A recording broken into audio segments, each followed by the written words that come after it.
Help me. तो उसने देखा कि एनाबेल डॉल उसके ही सीने पर बैठी हुई है और थोड़ी देर बाद उसके सीने पर गहरे नाखूनों के निशान बन गए, पॉजिटिवली डोंट ओपन। और तभी अचानक उनकी बाइक अनकंट्रोलेबल हो गई और एक बहुत भयानक एक्सीडेंट हो गया। लेकिन उसने देखा कि उस कांच के बॉक्स के अंदर रखी हुई गुड़िया की गर्दन थोड़ी सी टेढ़ी हो गई थी, मगर जैसे ही वो पीछे मुड़ा उसे तुरंत ही किसी के चलने की आवाज सुनाई दी। छप छप छप।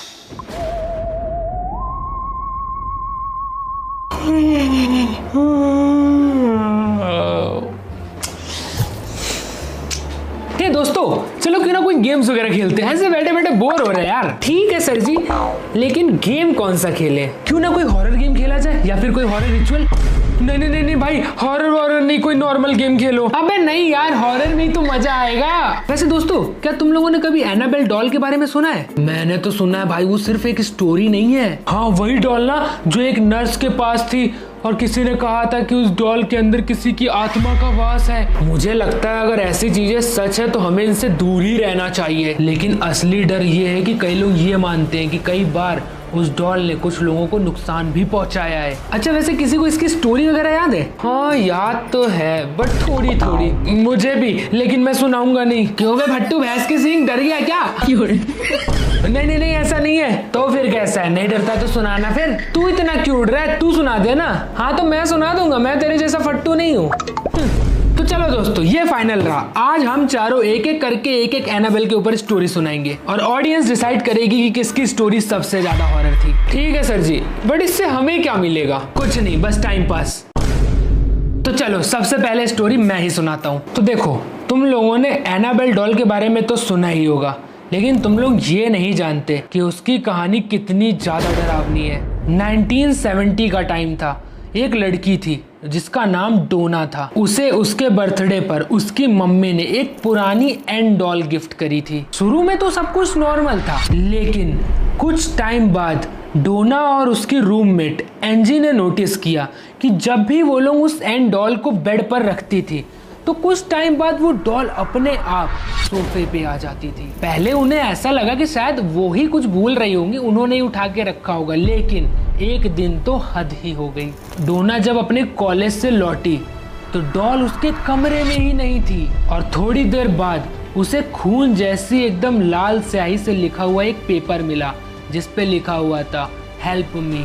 अब वो सब के सब डर गए क्योंकि पूरे घर में ऐसा कोई कागज तो था ही नहीं। तब उन्होंने एक तांत्रिक को बुलाया।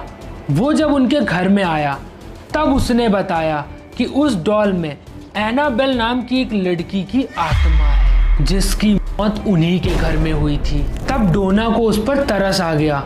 उसने बोला ठीक है तुम यहाँ रह सकती हो, लेकिन यही उनकी सबसे बड़ी गलती थी। कुछ दिनों बाद डोना का दोस्त उसके घर में सो रहा था। तभी अचानक रात में उसको ऐसा लगा कि कोई उसकी छाती पर बैठा हुआ है और उसने जब अपनी आंखें खोली तो उसने देखा कि एनाबेल डॉल उसके ही सीने पर बैठी हुई है और वो बिल्कुल भी हिल भी नहीं पा रहा था। और थोड़ी देर बाद उसके सीने पर गहरे नाखूनों के निशान बन गए और तभी डोना को समझ आया ये किसी छोटी बच्ची की आत्मा नहीं बल्कि कुछ और ही है।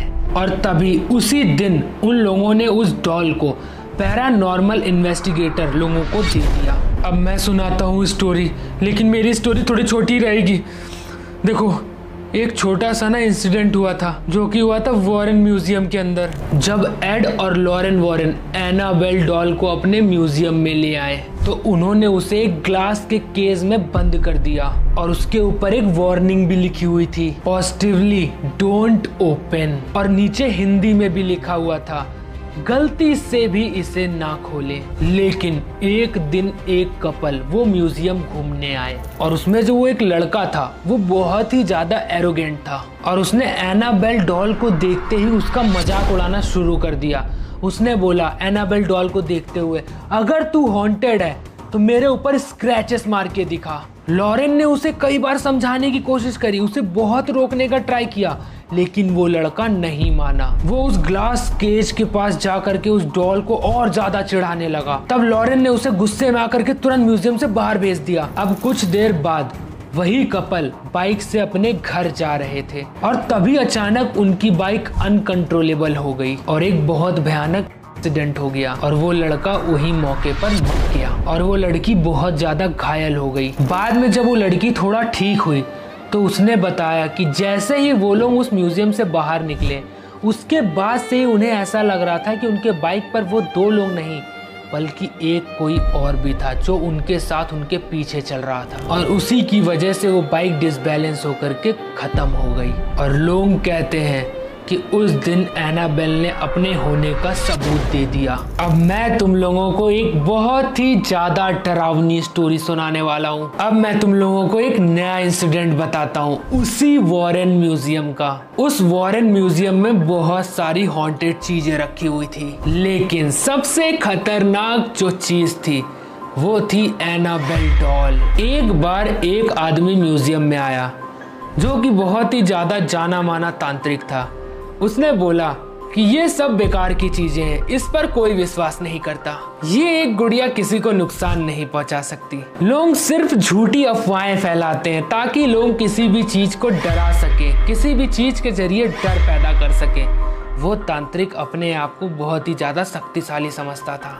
अब वॉरेन ने उन्हें वार्न किया, लेकिन वो तांत्रिक उसकी बातों को इग्नोर करते हुए उसके ऊपर ही हंसने लगा और बोला, अरे मैं तो बस यहाँ ऐसे ही इन सब चीजों को देखने आया था, मुझे इन सब फालतू चीजों पर विश्वास नहीं। और फिर वो जाने लगा। वापस जाते टाइम जब वो अपनी कार में बैठा हुआ था और तभी रास्ते में अचानक उसकी कार का ब्रेक फेल हो गया। उसकी कार आउट ऑफ कंट्रोल हो गई और वो कार सीधे एक पेड़ से जाकर के टकरा गई। चमत्कार की बात तो ये थी कि वो आदमी बच गया। हो सकता है कि कोई अच्छे कर्म किए होंगे उसने, लेकिन बाद में उसने खुद लॉरेन को फोन करके कहा, मुझे लगता है कि मैंने उस डॉल का मजाक उड़ा करके बहुत बड़ी गलती कर दी है, अब मुझे उससे माफी मांगनी चाहिए। और उसी के बाद से वॉरेन म्यूजियम में एक नियम बना दिया गया, कोई भी एनाबेल का मजाक नहीं उड़ाएगा। चलो अब मैं सुनाता हूँ। शहर के एक पुराने हिस्से में एक म्यूजियम था, जिस म्यूजियम के कोने में एक कांच का बॉक्स रखा हुआ था। उसके अंदर एकदम मासूम से दिखने वाली कपड़े की एक गुड़िया बैठी हुई थी जिसका नाम था एनाबेल। बाहर से देखने में वो एक बच्चे का नॉर्मल सा खिलौना जैसी लगती थी, लेकिन उसके अंदर की सच्चाई एकदम अलग थी। एक रात की बात थी, उस म्यूजियम में एक नया गार्ड आया हुआ था जिसका नाम था आर्यन और वो नाइट शिफ्ट पे था। उसने एनाबेल के बारे में बहुत से किस्से सुने थे, लेकिन वो इन सारी बातों को वहम मानता था। वो किसी की भी बातों पर यकीन नहीं करता था। अब रात के लगभग 2 बज रहे थे जब वो अपने राउंड पर था। वो म्यूजियम के चारों तरफ घूम रहा था, तभी उसकी नजर उस कांच के बॉक्स पर गई जिसके अंदर एनाबेल थी। वो कांच के बॉक्स में उसको कुछ धुंध टाइप, फॉग टाइप जमी हुई दिखने लगी। तो आर्यन ने अपने हाथ को बढ़ाते हुए उस कांच को साफ कर दिया, उसकी फॉग को हटा दिया। लेकिन उसने देखा कि उस कांच के बॉक्स के अंदर रखी हुई गुड़िया की गर्दन थोड़ी सी टेढ़ी हो गई थी, जैसे मानो वो ऐसे हो करके ऐसे हो गई और वो आर्यन को ही देखे जा रही हो। अब आर्यन का दिल बहुत जोरों जोरों से धड़कने लगा। उसने तुरंत वहाँ से जाने का फैसला किया, मगर जैसे ही वो पीछे मुड़ा उसे तुरंत ही किसी के चलने की आवाज सुनाई दी। छप छप छप, मानो कोई ऐसा गीली चप्पल पहने हुए उसके पीछे चल रहा हो और उसके गीली चप्पलों की आवाज उस पूरे कॉरिडोर में, उस पूरे म्यूजियम में गूंज रही थी। अब आर्यन ने तुरंत पीछे मुड़ करके जब टॉर्च जलाई तो वहां पर कोई भी नहीं था। लेकिन जब वो वापस उस गुड़िया के बॉक्स के पास पहुंचा तो उसके होश उड़ गए। उस बॉक्स का गेट खुला हुआ था और अंदर एनाबेल नहीं थी, वो कहीं गायब हो चुकी थी। और पूरे सन्नाटों के बीचों बीच किसी बच्चे के हंसने की आवाज आने लगी। अब आर्यन बहुत ज्यादा डर गया। वो भागते हुए सीधे कंट्रोल रूम की तरफ गया, मगर रास्ते में उसे एक पुराना कागज का टुकड़ा मिला। उस पर लाल रंग से लिखा हुआ था, मिस मी क्वेश्चन मार्क। और तभी अचानक म्यूजियम की सारी लाइटें बंद हो गई। अब अंधेरे में आर्यन को अपने कंधे पर एक ठंडा कपड़े जैसा हाथ फील हुआ। उसने डरते डरते पीछे मुड़कर टॉर्च जलाई तो उसे दिखी एनाबेल। अब उसकी आंखें मासूम नहीं बल्कि खून जैसी एकदम लाल चमक रही थी। अब अगली सुबह उस म्यूजियम के मालिक ने देखा कि उस कांच का गेट बंद था। एनाबेल डॉल उस कांच के बॉक्स के अंदर थी और सही सलामत बैठे हुए मुस्कुरा रही थी। बस एक ही चीज अलग थी कि उस गार्ड आर्यन का कहीं कुछ पता नहीं चला। भाई मुझे तो लग रहा पूरी रात आज नींद नहीं आएगी। क्यों आ जाता हूँ मैं यहाँ पे, फंस जाता हूँ मैं यहाँ आकर के। अबे कैप्टन, कैसी स्टोरी थी तेरी भाई? पूरे भयंकर। गाइस यार ये गेम खेल के तो सच में मजा आ गया। आप लोग कमेंट करके बताओ कि आप लोगों को इन 4 स्टोरीज में से, हम चारों में से किसकी स्टोरी सबसे बेटर लगी। आप लोग कमेंट करो, फिर देखते हैं कि इस स्टोरी गेम का विनर कौन बनता है। और क्या ये एनाबेल की स्टोरी आपको पहले से पता थी या नहीं, कमेंट करके जरूर बताना। बाकी आज की वीडियो कैसे लगी कमेंट करके जरूर बताना। वीडियो पसंद आए तो वीडियो को लाइक कर देना ताकि ऐसी और हॉरर स्टोरीज हम लोग बनाते रहे। और अगर आप लोगों को किसी स्पेसिफिक टॉपिक के ऊपर हॉरर स्टोरी देखनी हो वो भी कमेंट कर देना। बाकी मिलते हैं आप लोगों से नेक्स्ट वीडियो में, तब तक के लिए thank you so much for watching. Bye bye, take care दोस्तों।